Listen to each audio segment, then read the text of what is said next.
panabos. Hmm. Sukan pa. Puno na yan. Puno na ito mag-nagasukan.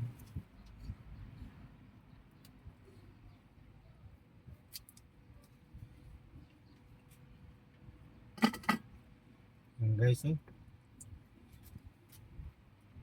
Pupuno na ito pag nilagyan ko pa ng asukal.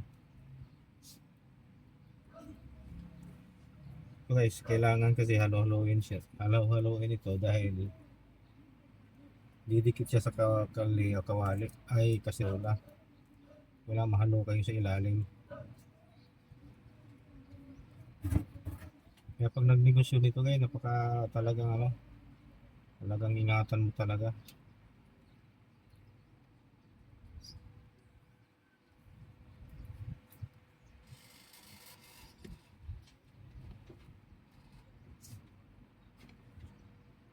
So, pang sarili lang naman to guys. Ito kaya yan. Pamimigay natin sa kapitbahay yung iba.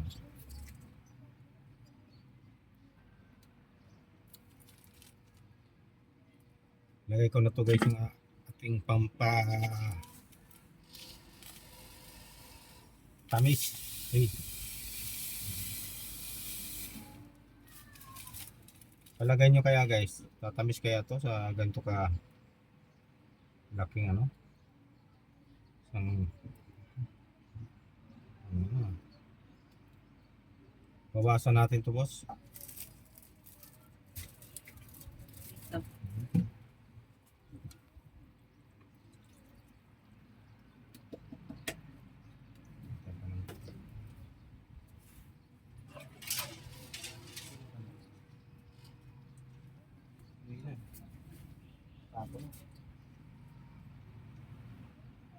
Dikit ka.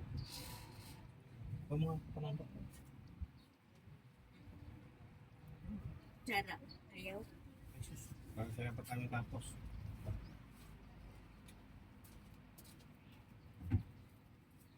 Punong-puno guys. Kailangan natin bawasan muna.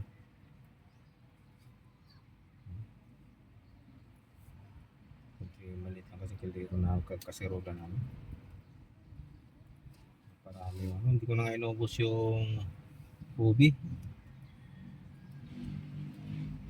So guys, kaya na ganitong kulay nito kasi nilagyan ko ng malagkit na violet. 1/4 lang yung nilagay ko.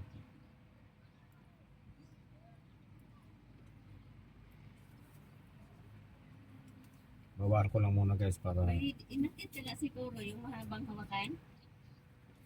Inakit mo ba yun? ano mo na lang yung bilog na lang. Ano?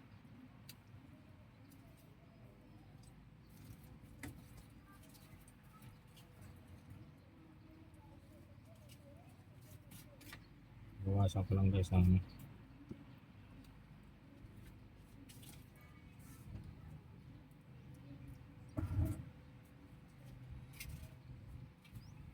uwi ko na lang ito mamaya.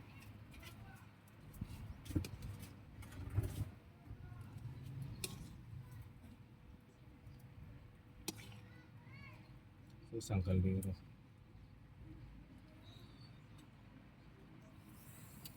So mainit. So sabihin natin.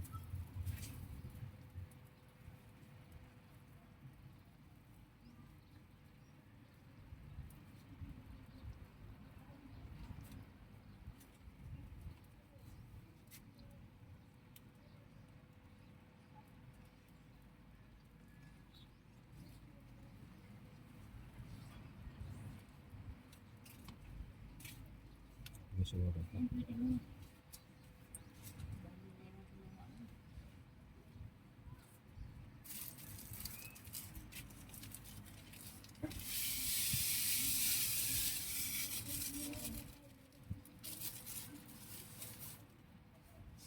Sago. Gawin na muna natin.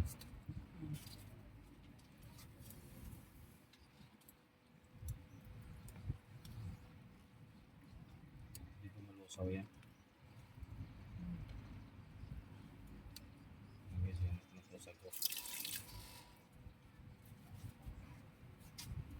Yan, tapos pwede mo nang bawasan ito.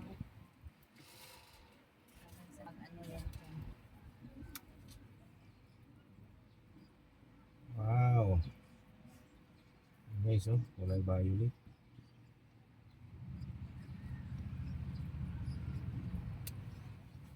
Alaman na natin guys.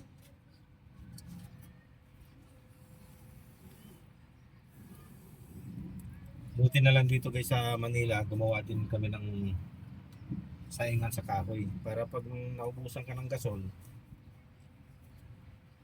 mayroon tayong mapagsaingan. Marami kasi kaming kahoy guys nung pabuhos kami rito sa bahay. Tapos binaklas-baklas na namin. Dami. Pinamimigay pa nga namin yung iba. Dami nang pinamigay kasi halos wala nang paglagyan dito. Ito lang, pag naubos naman itong kahoy namin, sana naman kami maghahanap. Pero marami naman nagbibigay dito.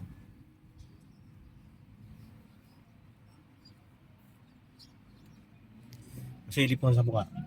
Ayan, oh. Mamaya kasi sabihin nyo, hindi ako nagpapakita habang nagluluto. Yan, oh.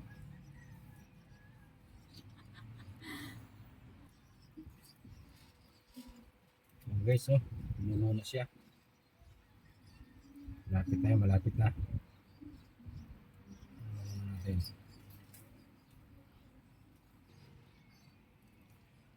Ayan, guys, oh. Umapaw na naman ulit.